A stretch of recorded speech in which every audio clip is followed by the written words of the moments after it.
नमस्कार, कार्यक्रम जिबेटमा स्वागत छ। म निमेश बन्जाडे। राजनीतिमा कुनै योगदान नभए पनि खास परिवारमा जन्मेकै कारण वंशानुगत उत्तराधिकार पाउने परम्परा नेपालमा व्यापक छ। राणातन्त्र र राजतन्त्रमाथि वंशवादको आरोप लगाउने नेताहरूले गणतन्त्रमा त्यही प्रवृत्तिलाई पछ्याइरहेका छन्। लोकतन्त्रका लागि लडेको भनेर गर्व गर्ने नेताले पार्टीको आन्तरिक राजनीति र शक्तिको बागडोर निश्चित परिवारको हातमा सीमित राखेका छन्। नेपाली राजनीतिमा झाँगिएको वंशवाद, नातावाद, कृपावाद र यसले पारेको प्रभावबारे आज हामी जिबेट गर्दैछौँ। आजको कार्यक्रममा हामीले नेपाली कांग्रेसका नेता श्याम घिमिरे र विश्लेषक सोमत घिमिरेलाई निम्ताएका छौँ। यहाँहरू दुवैजनालाई कार्यक्रममा स्वागत छ। धन्यवाद। अब म सुरुमा सोमतजीबाट कुरा गर्न चाहन्छु। सोमतजी, यो राजनीतिमा वंशवाद, नातावाद, कृपावाद, यो तपाईँले छुट्टा छुट्टै यसलाई व्याख्या पनि गर्न सक्नुहोला। जसरी नेपालमा पहिला राणाहरू आए, त्यसपछि पञ्चायत आयो, परिवारवाद हावी भयो, वंशवाद हावी भयो, कुलीन तन्त्रको मात्रै राज भयो देशमा भनेर हामीले प्रणाली नै परिवर्तन गऱ्यौँ होइन। लोकतन्त्र, लोकतान्त्रिक, गणतन्त्रात्मक व्यवस्थासम्म अहिले आएका छौँ। तर पनि प्रवृत्ति त्यही छ, हरेक राजनीतिक दलमा, नेतामा त्यही कल्चर छ। यसले कस्तो प्रभाव पारेको छ अहिले? यसले मूलत दुई तीनटा प्रभाव ठुलो पारेको छ। एउटा त हामीले राजनीति मार्फत समाजको लोकतान्त्रिकरण गर्ने प्रक्रियालाई अवलम्बन गर्न खोजेका थियौँ। हामी लोकतन्त्र चाहेको केवल औपचारिक लोकतन्त्रलाई होइन, हामी समाजको लोकतान्त्रिकरणको प्रक्रियामा जान खोजेका थियौँ। यसलाई अवरुद्ध गर्यो। दोस्रो, राजनीतिक पार्टीहरू आफूभित्र लोकतान्त्रिकरण हुने, आफूभित्र संस्थागत हुने, आफूभित्र राजनीतिक दल जस्तो हुने प्रक्रियालाई अवरुद्ध गर्यो। र तेस्रो, अहिले हाम्रो जुन नेपालको राजनीतिमा हामी जुन सन्दर्भमा छौँ, हाम्रो नयाँ संविधान, यो संविधानलाई लिएर हिँड्नुपर्ने, यो संविधानलाई बोक्नुपर्ने, संविधानले भनेको समाजवाद, सङ्घीयताको कार्यान्वयन जस्ता कुरा मूल रूपमा अहिले मैले देखेको तीनटा कुरा ठुलो प्रभाव पार्यो भन्ने मलाई लाग्छ। यी कुराहरूमा यसले प्रभाव पाइरहेको छ, धेरै ठुलो प्रभाव। श्यामजी, तर यति धेरै प्रभाव पार्ने कुरा चाहिँ राजनीतिमा किन निरन्तर अगाडि बढिरहेको छ, झन् पछि झन् झाँगिएको छ?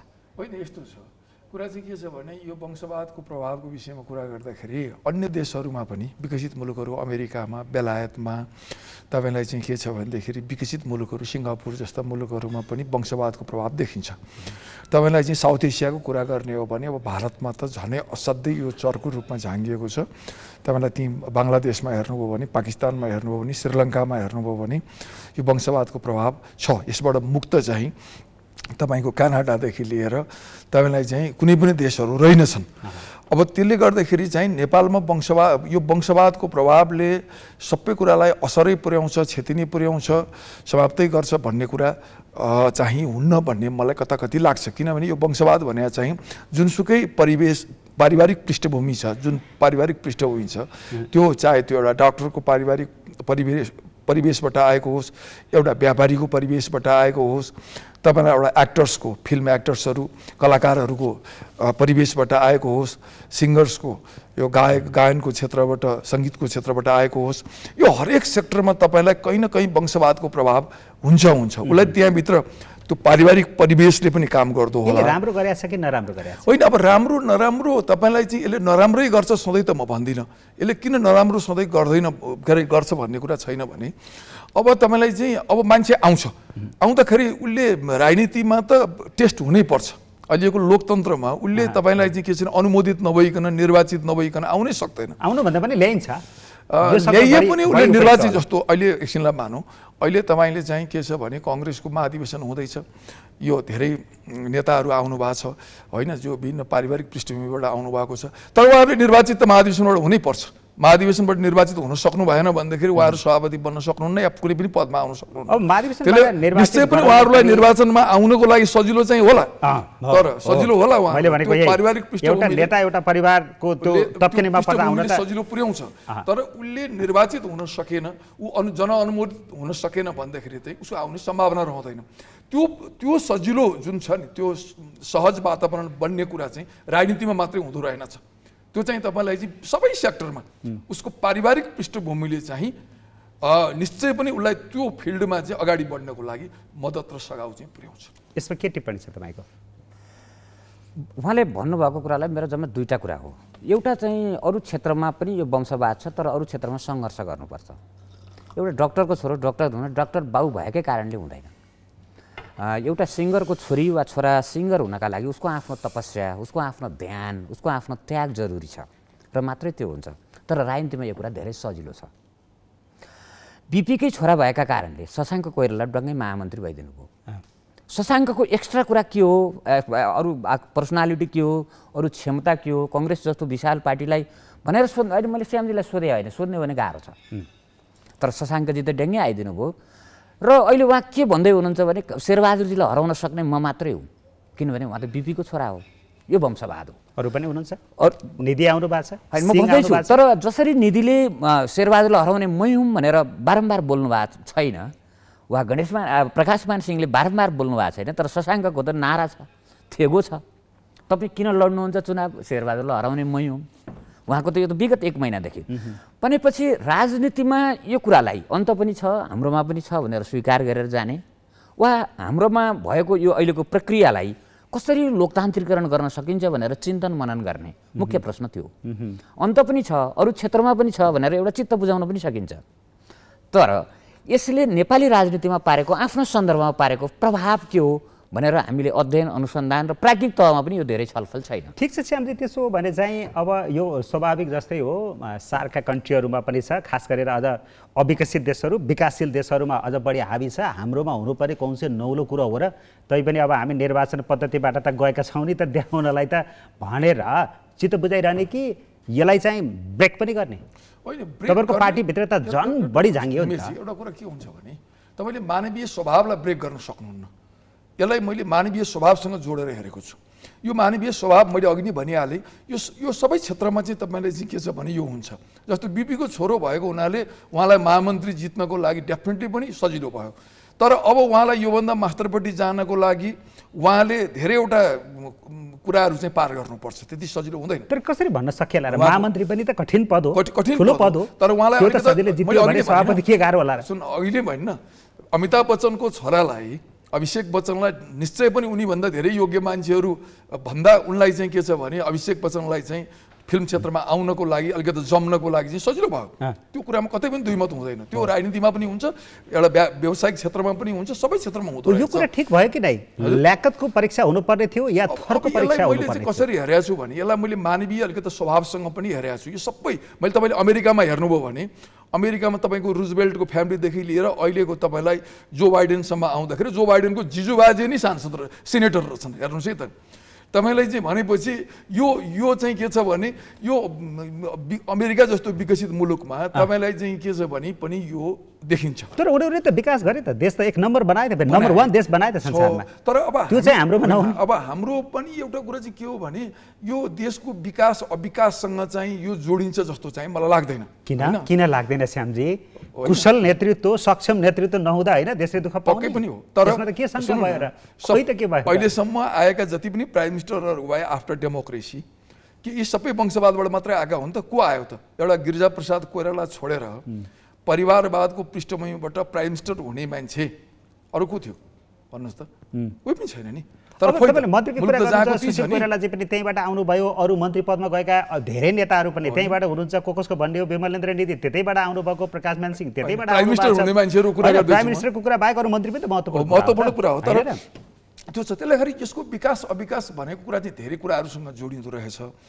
योसँग जोडिँदा होइन, देशले कस्तो गति लिने भन्ने कुरा चाहिँ अहिले तपाईँलाई म भन्छु, तपाईँले सिङ्गापुरको नेतृत्वमा अहिले पनि ली कुवानकै छोरा छन् होइन, उनीहरूले नेतृत्व गरिरहेका छन्। तर त्यसले सिङ्गापुरलाई त असर पारेको छैन नि। जर्ज डब्ल्यू बुसकै छोरा चाहिँ जुनियर बुस चाहिँ अमेरिकाको राष्ट्रपति भए, त्यसले त ठुलो फरक पारेको, त्यसले त अमेरिकालाई त केही फरक पारेन। भनेपछि अब तपाईँलाई चाहिँ के छ भने पियर्स तपाईँलाई चाहिँ टुडोकै छोरो चाहिँ अहिलेको चाहिँ के छ भनेदेखि जस्टिन टुडो चाहिँ क्यानाडाको राष्ट्रपति के अरे प्राइम मिनिस्टर छ। भनेपछि त यो सब कुराहरूले तपाईँलाई चाहिँ त्यो परिवारवादले चाहिँ एकदम समाप्तै पार्छ। परिवारको मान्छेहरू आउनै हुँदैन राजनीतिमा भन्ने कुरासँग चाहिँ कुरा होइन।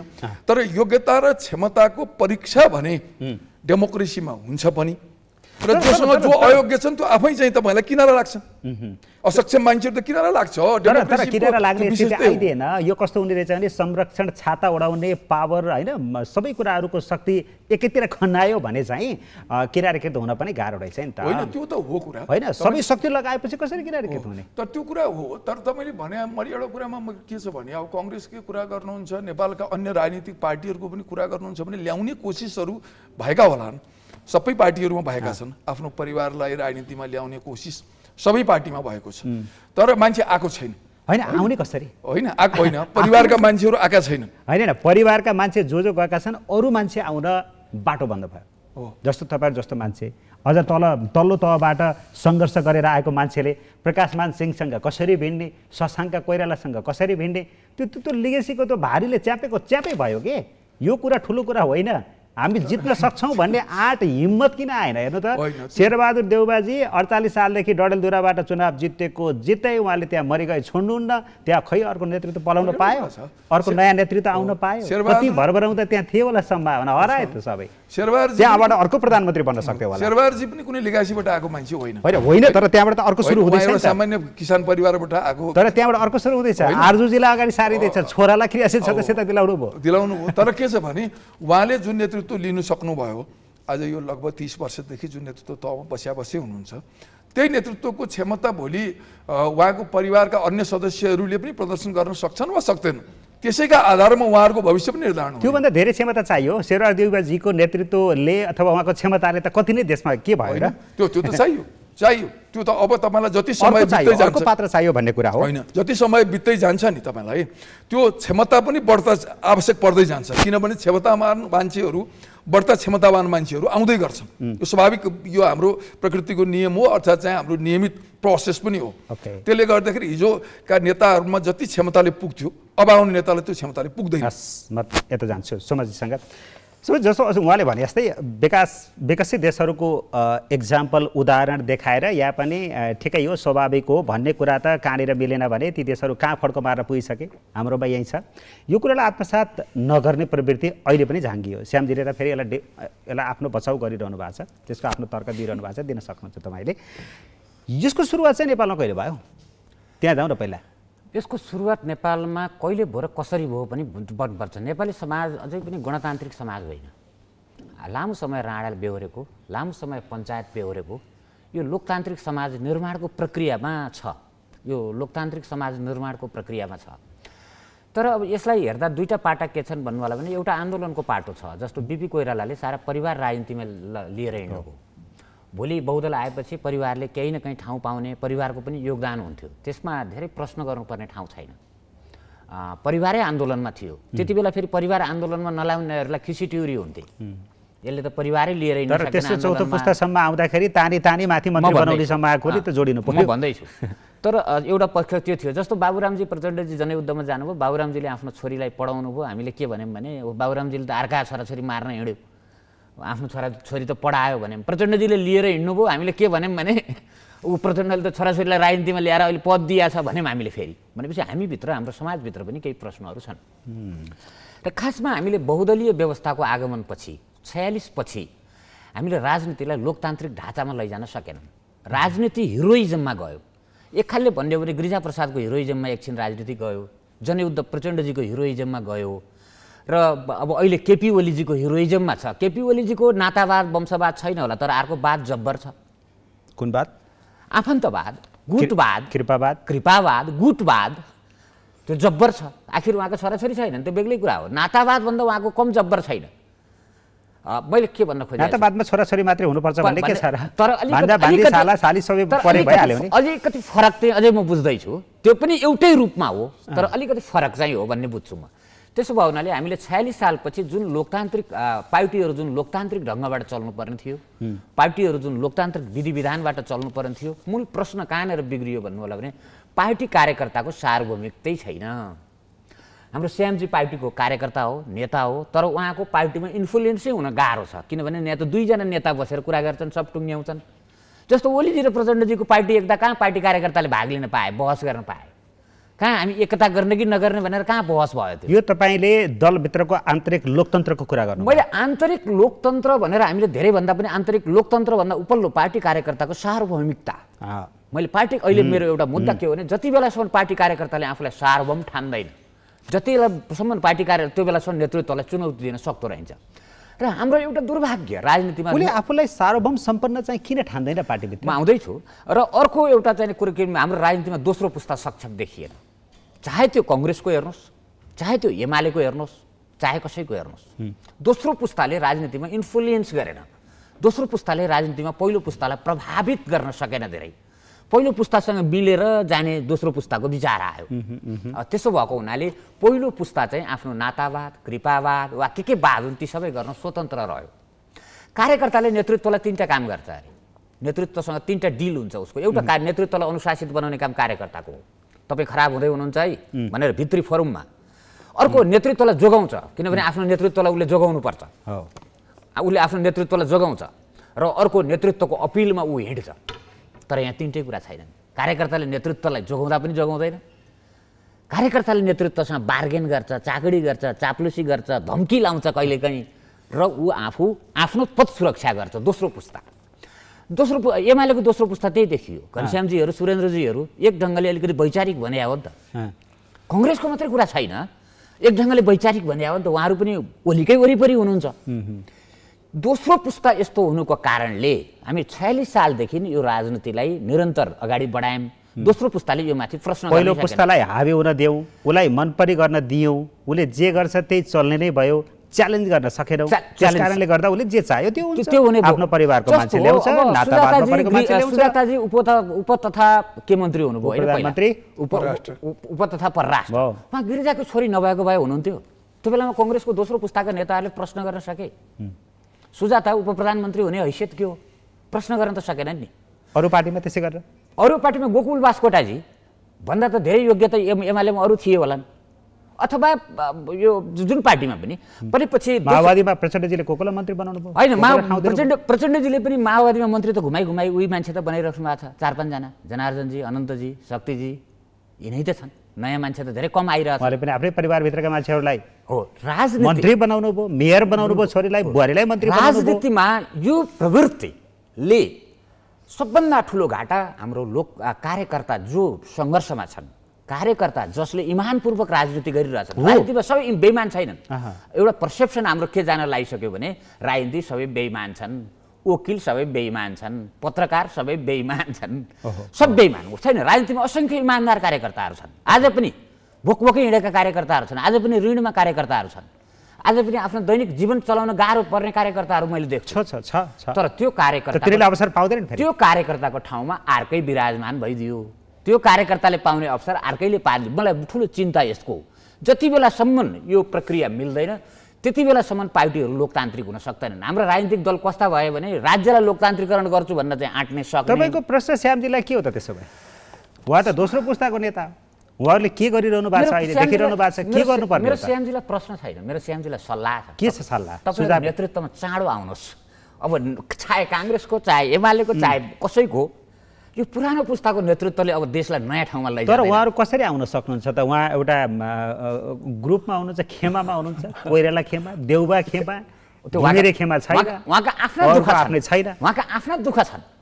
त्यो दुःख भने के हो तपाईँले बुझेको है? श्यामजीबाट त सोधौँला। होइन, उहाँका आफ्ना दुःख छन्। उहाँ एउटा गुटमा नलाग्ने हो भने उहाँको संरक्षण हुँदैन, एउटा गुटमा नलाग्ने हो भने उहाँको टिकट पाउनुहुन्न, एउटा गुटमा नलाग्ने हो भने बाँकी राजनीति पनि बस्दैन, एउटा गुटमा नलाग्ने हो भने उहाँको योग्यता क्षमता प्रकट गर्ने ठाउँ पाउनुहुन्न। उहाँले उहाँका दुःख छन्। यो दुर्दशा हो राजनीतिको, पार्टीभित्रको। यो श्यामजीको होइन, श्यामजी असङ्ख्य छन् र बहुमत छन्, यी सबै पार्टीमा श्यामजीहरू छन्। हो श्यामजी, तपाईँले यो पारिवारिक विरासतबाट आएका मान्छेहरूलाई च्यालेन्ज किन नगर्ने के तपाईँ? यसो कुरा छ, मैले परिवारवादको वकालत गर्न, बहस गर्न खोजे पनि होइन। मैले एउटा मानवीय स्वभाव पनि हुँदो रहेछ। यो एउटा पारिवारिक पृष्ठभूमिबाट कुनै पनि ठाउँमा आउन मान्छेलाई सजिलो हुँदो रहेछ। एउटा जिन पनि होला, रगत ब्लडले पनि त्यो त्यतातिर धकेल्दो होला, फ्यामिली पृष्ठभूमिले धकेल्दो होला मात्रै भने हो। अब यसले निश्चय पनि आउन कठिन छ, कठिन हुन्छ नै। जस्तो अहिले डाक्टर शशाङ्क कोइरालालाई आउन जति सजिलो हुन्छ श्याम घिमिरेलाई पनि त्यो ठाउँमा पुग्नको लागि त श्याम घिमिरेले 100 गुणा बढ्ता चाहिँ योग्यता, क्षमता र सङ्घर्ष गर्नु पर्ला, 100 गुणा बढ्ता गर्नु पर्ला। अर्कालाई पनि त्यस्तै पर्ला, त्यसै गरी अन्यहरूको पनि त्यस्तै पर्ला। भनेपछि निश्चय पनि यो परिवारवादलाई, परिवारको लिगासीलाई छिचोलेर अगाडि बढ्नको लागि अरूलाई धेरै कठिन छ र यसले निश्चय पनि अरू कार्यकर्ताहरूलाई, नयाँ प्रतिभाहरूलाई आउन चाहिँ कठिन त बनाउँछ भन्ने कुरासँग मेरो पनि असहमति छैन। तर मैले सँगसँगै भनेको कुरा यो चाहिँ मानवीय स्वभावसँग। ओके, तपाईँ त्यो जोड्नुभयो, तर तपाईँलाई मौका चाहिँ छ नि त फेरि, तपाईँलाई मौका त आउँछ। मौका भनेको के हो भने तपाईँहरू पार्टीभित्रकै नेतृत्वमा पुग्नका लागि महाधिवेशन हुन्छ होइन? महाधिवेशनमा पछाडिदिनुहोस् न, अहिले यो शब्द प्रयोग होला नहोला, अरूलाई हराइदिनुहोस्, आउनुहोस् तपाईँहरू तपाईहरु नआउने किनभने हाम्रो चिन्ता जनताको चिन्ता काम गर्ने मान्छे आउनु पर्यो कि नेतृत्वमा पार्टी नेपाली कांग्रेस हेर्नु न एकैछिन म बोल्न चाहन्छु सरी यस्तो रक्षात्मक अवस्थामा हेर्नुस् त कहाँ पुग्यो कांग्रेस आखिर त्यो नेतृत्वले गर्न नसकेर त हो तपाई भारतकै मात्रै थोरै जोड्दियो भने सोनाजीले पनि भन्नु होला त्यहाँ पनि कांग्रेसको अभिगत के भयो त्यही वंशवाद त्यही परिवारवाद त्यसले गर्दाखेरि बीजेपीले पल्टाइदिएन अहिले हात्ती जस्तो पार्टी मुसा जस्तो भएर बस्नु पर्यो अरू देशको त्यतिर नजाउँ हाम्रैमा जाउँ तपाईहरुले किन मसक्क नआट्ने किन उहाँहरुको छाता तपाईले ओड्ने किन के होइन अब त्यो कुरामा चाहिँ अलिकति कुरा उहाँले भनेको कुरा पनि एक हिसाबले सही पनि हो मान्छेले आफ्नो संरक्षण पनि चाहिरहेको छ पहिला आफू संरक्षित नभइकन आफूले एउटा प्लेटफर्म पनि प्राप्त गर्नुपर्ने हुन्छ राजनीतिमा अगाडि बढ्नको लागि या राजनीतिमा आफ्ना विचारहरू अभिव्यक्त गर्नको लागि पनि एउटा प्लेटफर्मको जरुरत हुन्छ र त्यो जरुरतको लागि पनि कहीँ न कहीँ तपाईले चाहिँ के छ भने आफूलाई सेफ साइडमा राख्नुपर्ने हुन्छ र त्यो छाता ओड्नुपर्ने एउटा बाध्यता पनि होला अब राजनीतिमा आँट नगरिकन त कोही पनि मान्छे नेता हुँदैन फेरि यो पनि सँगसँगै सही कुरा हो आँट पनि हिम्मत पनि गर्नु पर्यो त्यो प्लेटफर्म भनेको पार्टीका संगठनहरू हुन् त्यसरी मान्छौँ हामीले हो पक्कै हो होइन र नेवी संघ होला तरुण दल होला तपाईको केन्द्रीय समिति होला त्यहाँ नेताको गुटको छाता किन भन्ने त्यहाँ किन होइन अब यस्तो छ कि अब यो शरण लिएर बस्ने यो गुटवाद अलिकति बढ्ता हावी भएको छ हाम्रो कहाँ गुटवाद भनेको चाहिँ कस्तो भएको छ भने स्थायी प्रकृतिका गुटहरू भए यहाँ चाहिँ जब्बर खालका स्थायी प्रकृतिका सिमेन्टेड ग्रुपहरू भन्छु मेरो भाषामा भन्दाखेरि ग्रुपहरू भए ग्रुपहरू त बल्लान् जस्तो अहिले महाधिवेशन छ महाधिवेशनको समयमा सभापतिहरूमा उठ्ने 3-4 जना भए भने एउटाको समूह बन्ला अर्काको समूह बन्ला अर्काको समूह बन्ला तर त्यो महाधिवेशन पछि सकिनु पर्थ्यो तर त्यो चाहिँ के भयो भने हामी कहाँ स्थायी प्रकृतिका चट्टानी ग्रुपहरू सिमेन्टेड ग्रुपहरू चाहिँ त्यो सदा कायम भइराख्ने ग्रुपहरू चाहिँ भए र यसैलाई क्यास गरेर लिडरसिपले पनि यसको अलिकति फाइदा बढी लियो र त्यहाँ लाग्ने मान्छेहरूले जो त्यो ग्रुपमा चाहिँ अलिक बढ्ता एग्रेसिभ भएर लाग्छ ती मान्छेहरूले पनि बढ्ता फाइदा लिने भए र त्यो कुराहरू चाहिँ रहेको छ राजनीतिमा त्यो सबै पार्टीभित्र छ नेताको नजिक हुनेले चरम फाइदा लिन्छ त्यो सबै पार्टीभित्र देखिएको छ राजनीतिक रूपमा अब तपाईलाई यस्तो शुद्धिकरणको बाटोमा जानको लागि तपाईलाई चाहिँ के छ भने शुद्धिकरणको बाटो भनेको चाहिँ अब तपाईले के छ भने अब आँट गर्ने कुरा हिम्मत गर्ने कुरा एउटा कुरा होला रिभोल्ट गर्ने कुराहरू होला या त एउटा स्वाभाविक प्रक्रियाबाट परिवर्तनको बाटोमा त जान्छ हैन जस्तो अहिले हामीले के हेर्यौं भने जति पनि 64 वटा जिल्लामा वडा अधिवेशनहरू भए पालिका अधिवेशनहरू भए प्राय तपाईलाई चाहिँ 75% यङ जेनेरेसनका मान्छेहरू आए होइन यङ जेनेरेसन तपाईँ अहिले पनि हेर्नु होला अब महाधिवेशनमा पनि अधिकांश मान्छेहरू केन्द्रीय सदस्यमा सभापति नै त अहिले म यङ जेनेरेसनको मान्छे आउँछ त भन्दिनँ तर त्योभन्दा मुन्त्रपट्टिका पदहरूमा तपाईलाई चाहिँ यङ जेनेरेसनका मान्छेहरू पर्याप्त नयाँ मान्छेहरू आउँछन् त्यो सम्भावना म देखिसकेको त्यो यङ जेनेरेसनका मान्छे त आए पर्याप्त मान्छेहरू आए तपाईको पार्टीमा छिरे अथवा प्रवेश के भन्छ त्यहाँ क्षमताले आए हैन इन्ट्री गरे तर तिनीहरूलाई पछाड्नका लागि देउबाजीको छोरा तयार हुँदै हुनुहुन्छ के भर्खरको केही राजनीतिमा कतै पनि चासो नदेखिएको कुनै सक्रियता नदेखिएकोलाई क्रियाशील सदस्यता ल्याएर लानुहुन्छ र पछि के गर्नुहुन्छ त्यही अहिले भरभराउँदा युवाहरूको बिचमा वाला उम्मेदवार उठाइदिनुहुन्छ अनि देउबाको छोरा भनेपछि अर्को को आएर उठ्ने त्यहाँ अनि उहाँले नजितेर कसले जित्ने यो त निश्चित छ होइन यस्तो हुन्छ सधैँ त्यस्तै हुन्छ भन्ने कुरा पनि छैन आजसम्म त भयो नि सधैँ त्यस्तै निरन्तर प्रक्रियाले सधैँ निरन्तरता पाउँछ भन्ने कुरा होइन तपाईलाई आएका छन् नि साथीहरू चाहिँ असाध्यै ठुलो कम उमेरमा हामीभन्दा धेरै कम उमेरका साथीहरू पनि धेरै चाहिँ राष्ट्रिय रूपले चाहिँ चर्चा पाएर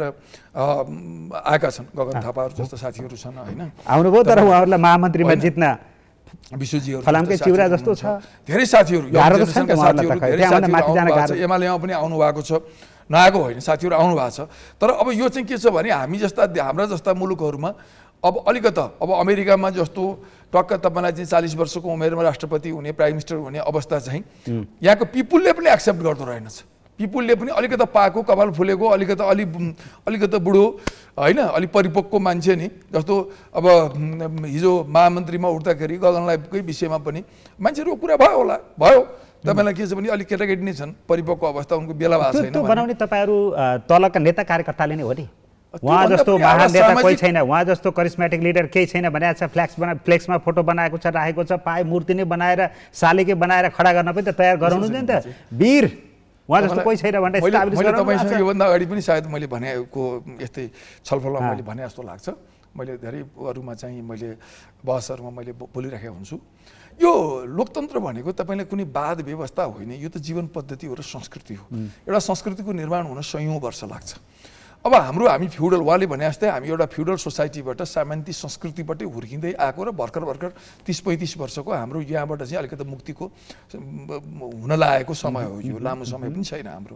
तर यसलाई रोक्न त गाह्रो छैन नि त। तर यो समय चाहिँ शेरबहादुर देउबाजीले मानिल्याउँ मैले 30 वर्षसम्म डडेलधुराबाट जितेँ, 5 वर्ष देशको प्रधानमन्त्री भएँ, मैले जिल्लालाई र देशलाई सिङ्गो देशलाई जति गर्न सक्ने हो सकेँ, गरेँ। अब मेरो उमेर पनि भयो, म अब राजनीतिबाट बाहिरिन्छु, समाज सेवा गरेर बस्छु।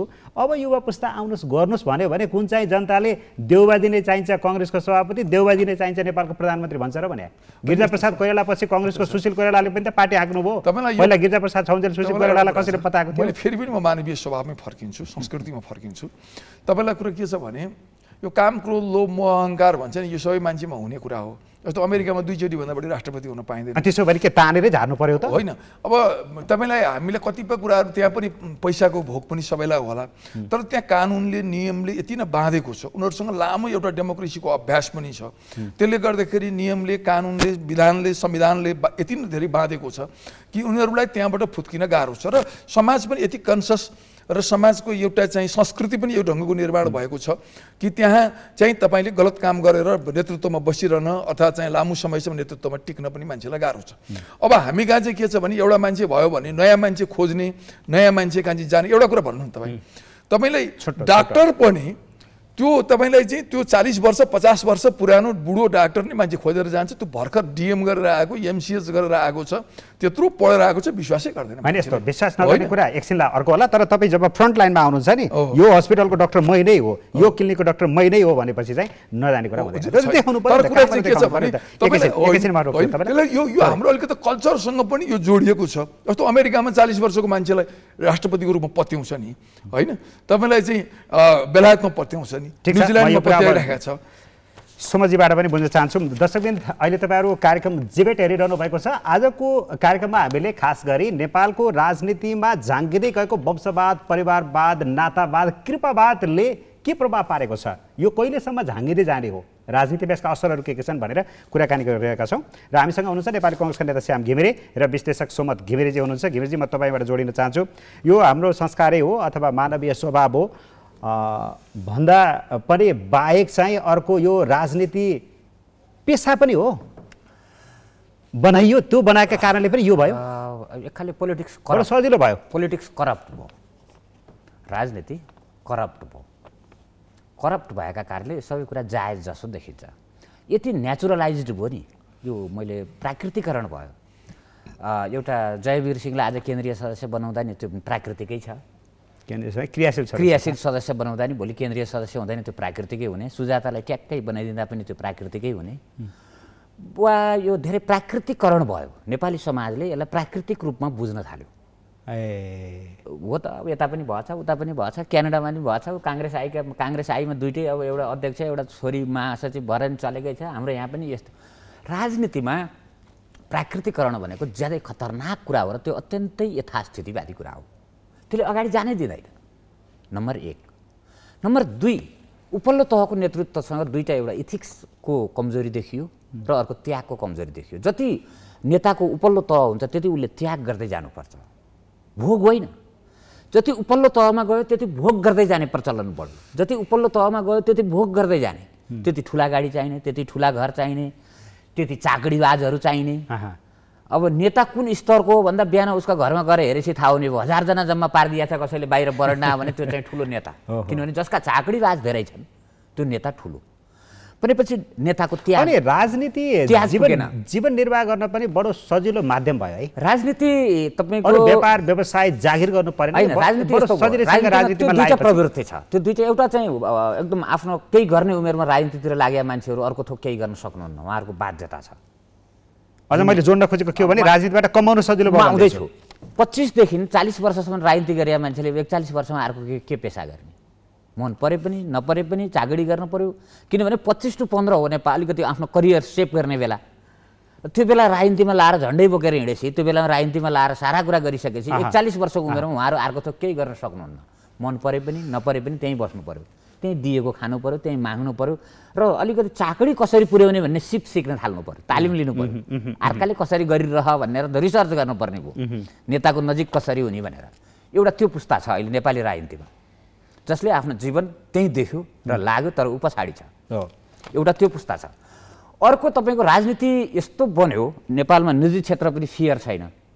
नेपालको निजी क्षेत्र, यो निजी क्षेत्र भन्ने कि के भन्ने जस्तो छ यसलाई, म निजी क्षेत्र पनि फियर छैन। निजी क्षेत्र राजनीतिक अझ तपाईँले भन्न खोजेको कुरा चाहिँ यो नातावाद कृपावाद यो नेताहरूकोमा मात्रै गएन कि, अहिले त संवैधानिक निकाय होइन, राज्यका महत्त्वपूर्ण पदमा बसेका मान्छेहरूका नातेदारलाई पनि मन्त्री बनाइदिनु पर्यो, मालदार ठाउँ दिनु पर्यो। हेर्नु त अस्ति भर्खर मात्र एकजना मन्त्रीको विवाद 3 दिनमा राजीनामा दिएर हिँड्नुपर्ने स्थिति। ओलीजीले एकपटक पर्यटन मन्त्री बनाउनु भयो, कृपाशोर शेर्पा हो क्या, उहाँ कसैको इन्ट्रेस्टमा मन्त्री बन्नुभएको, कुनै एउटा घरानाले उहाँलाई यसलाई मन्त्री बनाइदिए भन्यो र उहाँले बनाइदिनु भयो।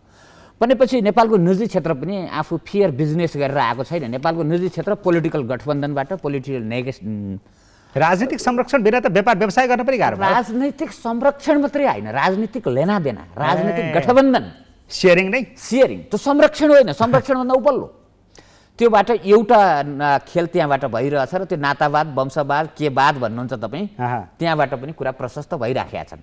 अब अर्को हुँदा हाम्रो राजनीतिमा अनौठो त के भयो भने अहिले अदालतले प्रधान न्यायाधीशले कोटा माग्नुभयो भनेर एउटा मान्छेलाई मन्त्री बनाएर हामीले फाल्यौँ। त्यो के हो, 2 दिनमा फाल्नु थियो भने किन बनाओ भनेपछि राजनीति यति धेरै करप्ट भयो र यति धेरै नन इस्यु मिलीभगत भयो। इस्युमा मिलीभगत हुन्छ, इस्युलेस्ट अलायन्सहरू हुन्छन्। सिधै जाउँ, तोड्ने कसरी, ब्रेक गर्ने कसरी? ब्रेक गर्नलाई मैले पहिलादेखि चल्दै आएको चलन हो, संस्कार हो, यो त रगतमा छिर्यो, जिनमा छिर्यो। अब मैले एउटा आशा के देख्छु भने, एउटा आशा के देख्छु, अभिगत यही हुन्छ, उपल्लो तहको नेतृत्व अब रूपान्तरण हुनुहुन्न। यो कुरामा म एकदम ठेगानमा छु। अब शेरबहादुरजी फेरिएर बडा लोकतान्त्रिक भएर आउने वा ओलीजी वा अरू कोही अहिले जो उपल्लो तहमा हुनुहुन्छ उहाँहरू फेरिएर आउनुहुन्न। यदि उहाँहरू फेरिनुहुन्न भने के हो भन्दाखेरि पार्टीभित्रको आन्तरिक लोकतन्त्र भन्नुहोस् या पार्टीभित्रको व्यवस्थापन भन्नुहोस्, त्यसलाई हामीले पार्टीभित्रको निर्णय प्रक्रिया भन्नुहोस् वा पार्टीभित्रको गभर्नेन्स, पार्टी गभर्नेन्स, एउटा पार्टी गभर्नेन्समा नेपालमा काम गर्नुपर्ने छ। पार्टीले निर्णय गर्ने कसरी हो, पार्टीको संस्थागत विधि भनेको के हो, पार्टी कार्यकर्ताले आफ्नो अभिमत राख्ने भनेको के हो, अहिलेको जस्तो अभिमत राख्नै नपाउने होइन। र अर्को नेपालमा सबैभन्दा अभिमत राख्ने निर्णय चाहिँ 2 जना नेताले गर्ने, त्यो भएन। र अर्को नेपालमा हामीले कम छलफल चलेको पार्टी फाइनान्स हो। पार्टीको खर्च व्यवस्थापन कसरी हुने, पार्टीलाई पैसा चाहिन्छ, म मान्छु। पार्टीलाई घर भाडा तिर्नुपर्छ, पैसा चाहिन्छ, जुलुसै निकाल्न पर्छ, पैसा चाहिन्छ, म मान्छु। पार्टीका नेता कार्यकर्ताहरू हिँड्नुपर्छ, पैसा चाहिन्छ, म मान्छु। तर पार्टीको फाइनान्स कसरी व्यवस्थापन गर्ने, कोसँग चन्दा लिनुहुने हो, कोसँग चन्दा लिन नहुने हो, कसरी पार्टीको खर्च जुटाउनु पर्ने हो, कसरी खर्च जुटाउन नहुने हो, कसरी पार्टीका नेताहरूले पार्टीको घर भाडा तिर्ने हो, कसरी नतिर्ने हो भन्ने कुनै मापदण्ड छैन। कुनै पनि पार्टीसँग पार्टीको फाइनान्सको निर्देशिकासम्म छैन। नेपालको राजनीतिक दलको, लोकतान्त्रिकरणको एउटा कुनै पनि दलको है, यसको उसको नसोध्नुहोस्, पार्टीको आर्थिक निर्देशिका चाहिँदैन। ठिक छ, तपाईँ त्यता जानुभयो, तपाईँ बल्लै भन्न खोजेको चाहिँ एउटा कुरा बाँकी छ। पार्टीको जब आर्थिक निर्देशिका बनाउनुहुन्न, पार्टीलाई चन्दा दिनेहरू वा निजी क्षेत्रहरू पार्टीमा अनावश्यक हावी हुने र निजी क्षेत्रको नजिकका वंशवादहरू आइपुग्ने र रियल कार्यकर्ताहरू धेरै टाढा पुग्ने, त्यसले वंशवादलाई, नातावादलाई, कृपावादलाई, मिलीभगतलाई धेरै सजिलो बनायो। स्याम्पी, अब एउटा कुरा तपाईँहरूलाई पनि चिन्ता चाहिँ छ, त्यो पक्का पनि छ। तपाईँहरू यति राजनीतिमै लागिरहनु भएको छ, खटिरहनु भएको छ, माथि जाने सङ्केतै आउँदैन, न चुनाव जितिने छ न मनोनित हुने स्थिति हुन्छ। अब मनोनितै हुनु हो र कृपा गरेरै माथि जाने स्थिति हो भने त्यही कोठरीमा बस्नु पर्यो, एउटा गुटमा बस्नु पर्यो। यो त तितो सत्य हो नि त, तपाईँले होइन भने पनि देखिने कुरा त्यही हो। अब यो विरोध गर्नै नसक्ने यो तपाईँहरूको पनि पुस्ता हुने कि विरोध पनि गरेका स्वरहरू सुन्न पाउने जनताले के? होइन, यस्तो छ कुरा के, तपाईँलाई रूपान्तरणको प्रोसेस भनेको लोकतन्त्रमा लोकतान्त्रिक प्रक्रियाबाटै हुने हो। हेर्नुहोस् है त, यो तपाईँले छलाङ मारेर भन्ने प्रचण्डजीले भन्नुहुन्थ्यो, यो छलाङ मार्ने ठाउँ हुँदैन। तपाईँले अब नेतृत्व परिवर्तन भनेको महाधिवेशनले नै गर्नुपर्छ हो त लोकतान्त्रिक प्रक्रिया भनेको त्यही महाधिवेशन हो तपाईहरुको महाधिवेशनमा तपाईँलाई चाहिँ वडादेखि हाम्रो त झन् कांग्रेसको त 9-10 लाख 9.5 लाख सदस्य छन् त्यहाँबाट चाहिँ वडादेखि निर्वाचित भएर आउने एउटा प्रक्रिया छ प्रक्रियाबाटै तपाईँलाई चाहिँ सभापति निर्वाचित हुन्छन् र अब लगभग अहिले त सबै 20% सदस्यहरू मनोनित हुने हुन् अर्थात् सबै तपाईँलाई चाहिँ निर्वाचितै हुनुपर्छ पदाधिकारी लगायत भनेपछि अब यही प्रक्रियाबाट नै तपाईँलाई रूपान्तरण हुने हो अहिलेलाई तर अब मेरो प्रश्न अघिदेखि त्यही हो महाधिवेशनमा तपाईहरु जस्ता मान्छेले जित्न पाउनुहुन्न तपाईहरु जस्ता मान्छेले चुनौती दिन सक्नुहुन्न अर्को गुटको तल गएर बरु सानो पदमा भए पनि आश गर्नुहुन्छ तपाईलाई चाहिँ के छ भन्दाखेरि त्यो स्थिति किन होइन त्यो हुन्छ त्यो भइ पनि राखेको छ त्यो हुँदै नभएको पनि अवस्था होइन हुँदै पनि छ र तपाईलाई हुन्छ पनि जस्तो अब यो पल्ट तपाईलाई भइराखेको छ नि तपाईलाई के छ भने अब आउने मैले भनिन तर आउनु पर्यो अगाडि आउनु पर्यो रिजल्ट आउनु पर्यो हैन अब तपाईलाई सबै हिजोसम्म एउटा सभापति निर्वाचित हुन्थ्यो अरु सबै सदस्य लगायत सबै चाहिँ मनोनित हुन्थे अब तपाईलाई चाहिँ के छ भने अब 20% सदस्यहरू मनोनित हुन्छन् अरु पदाधिकारी लगायत तपाईलाई चाहिँ सबै चाहिँ के छ भने निर्वाचित हुने पद्धतिबाट हैन यो तपाईहरु निर्वाचनबाट एउटा कुरा के श्यामजी तपाईहरुलाई यो पार्टी भित्र यति उपलब्धि भयो हाम्रो पक्षमा यति निर्णय भए यति पदाधिकारी निर्वाचित भएर आउन पाउने व्यवस्था गर्यौं भन्ने कुरा चाहिँ कस्तो सुनिन्छ भने पहिला राजाहरूले अथवा पहिला राणाहरूले जनतालाई यति अधिकार दिए हाम्रो आन्दोलन गरेका कारणले यति अधिकार पायौं अब यो अधिकारका लागि आन्दोलन गर्छौं जस्तो हो र भन्ने के होइन त्यो मैले यस्तो बेलामा नयाँ संविधान आयो गणतन्त्र आयो यो त कठिन कुरा होइन नि त तपाईले चाह्यो भने त अहिले जति पनि नेताहरू हुनुहुन्छ उहाँहरू पनि गणतन्त्रका लागि लडेको हिजो लोकतन्त्रका लागि लडेकै नेताहरू हुनुहुन्छ र उहाँहरू चाहिँ अब कम्प्लिटली बाइपासै हुनुपर्छ भन्ने कुरा पनि छैन उहाँहरूलाई पनि डेमोक्रेसी हो अधिकार त तपाईलाई उहाँहरू ल ठिकै छ उहाँहरू हुनु भएन त ठिकै छ तर उहाँले श्रीमतीलाई किन ल्याउने छोरालाई किन ल्याउने भान्जा भान्जी साला साली मामा काका किन ल्याउनु पर्यो तपाईले भनेको कुरासँग एउटा कुरा चाहिँ के छ भने उहाँहरूलाई आउन निश्चय पनि सजिलो हुन्छ परिवारका मान्छेले राजनीतिमा आउन चाह्यो राजनीतिमा मात्रै होइन कुनै पनि पेशामा तपाईलाई उसको पारिवारिक पेशाबाट आउनको लागि सजिलो हुन्छ आउन नचाहेको कुनै पनि भूमिका नभएकाले ल्याएर जबरजस्ती स्टाब्लिश गराउने कुरा देखियो नि त उ धेरै दिन टिक्न सक्दैन उसले राजनीतिमा टिक्नको लागि त तपाईलाई कुनै पनि पेशामा चाहे त्यो एक्टर्स होस् चाहे त्यो बिजनेसम्यान होस् कुनै पनि पेशामा टिक्नको लागि त उसँग आफ्नै योग्यता र क्षमता चाहिन्छ हैन टिक्न त टिक्दैन तर त्यसले 5-10 वर्ष 15 वर्ष त अरूलाई त डिस्टर्ब गर्यो त अरू नयाँ नेतृत्व जो सम्भावना भएको थियो तिनीहरूलाई आउनलाई पनि बाटो चेकेर बस्दियो न आफूले गरी खायो न अर्कोलाई गरी खान दियो यस्तो तपाईले कसैलाई पनि लोकतान्त्रिक प्रक्रियाबाट अवरुद्ध त गर्न सक्नुहुन्न त फलानेको छोरो होस् त्यस कारणले गर्दाखेरि तैले अधिवेशनमा भाग लिन पाउँदैनस् तैले चुनाव लड्न पाउँदैनस् त भन्न पाइदैन लोकतन्त्रमा तर तपाईले जित्नु पर्यो जस्तो अब शशाङ्क मान्छेहरुले हारेको देख्न पाउनु पर्यो के डाक्टर शशाङ्क कोइरालालाई तैले तिमीले चाहिँ अहिले यो विषयमा लड्न पाउँदैन यो चुनावलाई लिएर पात्र चाहिँ कोड नगर्नु कोही पनि मान्छे कुनै पनि मान्छेलाई तिमी फल्ना पदमा चाहिँ के छ भन्दाखेरि लड्न पाउँदैन त भन्न पाइदैन कोही पनि मान्छेलाई सभापति मलाई पनि लड्ने हक छ 15 वर्ष कांग्रेसको क्रियाशील सदस्य भएपछि त सभापतिमा लड्न पाइन्छ भनेपछि त त्यो हकको उपयोग त तपाईलाई कुनै पनि नेताको छोराछोरी परिवारले पनि गर्ने हो मेरो प्रश्न चाहिँ त्यहाँ छैन परिवारका मान्छेले के रे पार्टीका महाधिवेशन प्रतिनिधिहरूले तिनीलाई छान्छन् भने के गर्न सकिन्छ हो उहाँहरुको हो यो प्रश्न त्यहाँ पनि जान्छ ती महाधिवेशन प्रतिनिधिको माइन्डसेट परिवर्तन चाहिँ किन भएन त किन हुन सकेन हैन अब यो कुरामा त मैले अघि नै भनिसके किन त्यो लेगेसीको भ्रम गइरह्यो हाम्रो यो संस्कारगत कमजोरी पनि हो हेर्नुस् अलिकति हाम्रो भित्रको लोपाप पनि होला हैन तपाईलाई चाहिँ के छ भने पदमा बसेका मान्छेहरुले चाहिँ केही पाइएला भन्ने कुरा पनि होला प्रतिस्पर्धी कम छन् मेरो पालो आउला भन्ने होला ठीक छ सोलजी म एकैछिन यता आउन चाहन्छु यो भने चाहिँ यसरी ल ठिकै छ परिवारबाट आएका कुनै वंशबाट आएका कुनै पोलिटिकल लेगेसीबाट आएका मान्छेहरु सबै खराब सबै कामै नलाग्ने राजनीति गर्न सबै असक्षम भन्ने पनि हुँदैन कोही त राजनीतिमा निरन्तर लागेर आएको पनि हुन्छ मेरो बाउ चाहिँ पार्टीको सभापति हो अध्यक्ष हो म चाहिँ हुन्न गर्न पाउँदिन मेरो बुवा प्रधानमन्त्री हो मैले राजनीतिको रोह पनि लिन हुन्न भन्ने पनि त हैन होला नि त त्यो होइन तर अब जस्तो अहिले हामीले नेपाली कांग्रेसको महाधिवेशनलाई केन्द्रमा राखेर 2 मिनेट बोलौँ है त म महाधिवेशन 3टा कामलाई गरिन्छ एउटा नेतृत्व चयन एउटा विचारको मन्थन र एउटा लिइरहेको रणनीतिको परिमार्जन अहिले कांग्रेसले के रणनीति लिइरहेको थियो अब लिनुपर्ने रणनीति के हो एउटा काम त्यो हो महाधिवेशनको। अर्को अहिले काङ्ग्रेसले अहिलेसम्म लिइरहेको विचारको रिभिजिट के हो, एउटा त्यो हो। र अर्को अहिलेसम्मको नेतृत्वको समीक्षा गरेर आगामी नेतृत्व कस्तो भन्ने कुरा चाहिँ रणनीति र विचारमा भर पर्छ। काङ्ग्रेसको विचार र रणनीतिलाई बोक्ने नेतृत्व चाहियो, महाधिवेशन त्यसो भएर गर्ने हो। तर नेपालको आजको विषयवस्तुलाई जोडेर व्याख्या गर्नुहोस्।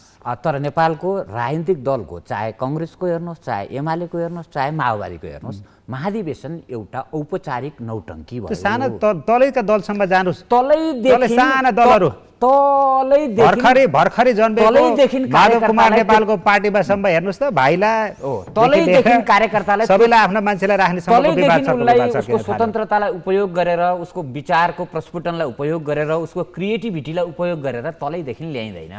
तलैदेखि कि शेरबहादुर बनाएर ल्याइन्छ, तलैदेखि कि रामचन्द्र बनाएर ल्याइन्छ, तलैदेखि कि ओली बनाएर ल्याइन्छ, कि माधव बनाएर ल्याइन्छ भनेपछि तलै त्यसको बन्ध्याकरण भइसक्यो।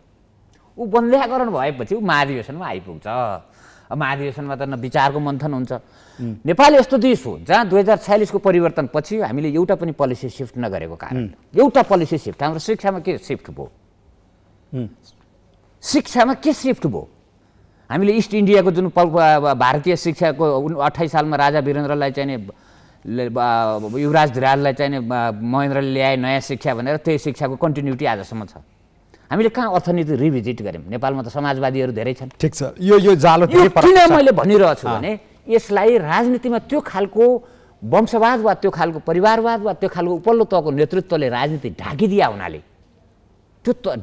हुनाले हामी राजनीतिमा रणनैतिक यात्रा गर्नै सकेनौँ। अहिलेको महाधिवेशनबाट काङ्ग्रेसले रणनीतिक रूपमा के फरक पार्ला? हस्, म सोच्छु श्यामजी, अन्त्यमा आएँ। मेरो अन्तिम प्रश्न हुनेछ यो तपाईँलाई।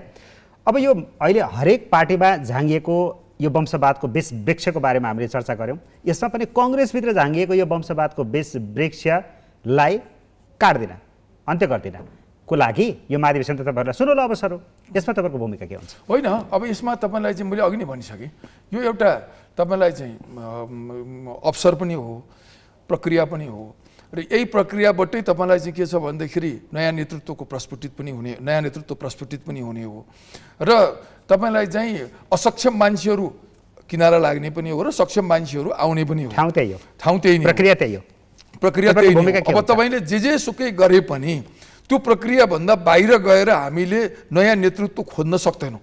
आखिर त प्रक्रिया त त्यहीँ जानै पर्छ हामीले भनेपछि अब त्यहीँभित्रको सचेतना बाहेक तपाईँलाई चाहिँ अन्य उपायबाट तपाईँलाई चाहिँ एकैचोटि तपाईँलाई आउने अवस्था छैन। र त्यसको लागि फेरि पनि मैले दोहोऱ्याएँ, यो पटक म दोहोऱ्याइराखेको छु एउटा कुरा। तपाईँलाई के छ भने हाम्रो संस्कृतिले बडो ठुलो घर गरेको छ र जबसम्म हाम्रो मानसिकतामा परिवर्तन हुँदैन तबसम्म के छ भनेदेखि हामीले अहिले 40 वर्षको मान्छेलाई काङ्ग्रेसको सभापति स्वीकार गर्न तयार हुन्छ नेपाली मानसिकताले, अर्थात् प्रधानमन्त्री स्वीकार गर्न तयार हुन्छ। हिजो बिपी कोइराला नेपाली मानसिकता भन्दा पनि नेपाली काङ्ग्रेसको कुरा गर्दाखेरि महाधिवेशन प्रतिनिधिहरूले नेपाली काङ्ग्रेस भनेको पनि त यही समाजको उपज न हो, यही नेपाली समाजकै उपज हो। हिजो बिपी कोइराला 44 वर्षको उमेरमा प्रधानमन्त्री हुनुभयो। टु द पोइन्ट थियो यो वंशवादको यो रोग जो झाँगिएको छ यसलाई निर्मूल गर्नको लागि यो महाधिवेशन एउटा गतिलो अवसर हो। यसमा केही प्रयास हुन्छ कि हुन्न तपाईँहरूको मात्रै भन्न खोजेको थिएँ कि चाहिँ अझै समय लाग्छ? होइन, तपाईँलाई चाहिँ के छ भने यो प्रक्रियामा मैले एउटै कुरा भन्छु, यो कुनै वंशकोबाट आएको मान्छेले हुनै हुँदैन त म भन्दिनँ, तर वंशकै आधारमा हुने, परिवारकै आधारमा हुने, अर्थात् कसैको नाता कुटुम्बको आधारमा हुने, कसैको कृपाको आधारमा हुने यो प्रक्रिया बिस्तारै हट्दै पनि छ र यसले समाप्तै त म गर्छ यही महाधिवेशनले त भन्दिनँ। र त्यसको लागि यो कोसेढुङ्गा चाहिँ साबित हुन्छ यो महाधिवेशन पनि। धन्यवाद छ दुवैजनालाई, धन्यवाद यहाँलाई पनि धन्यवाद। ल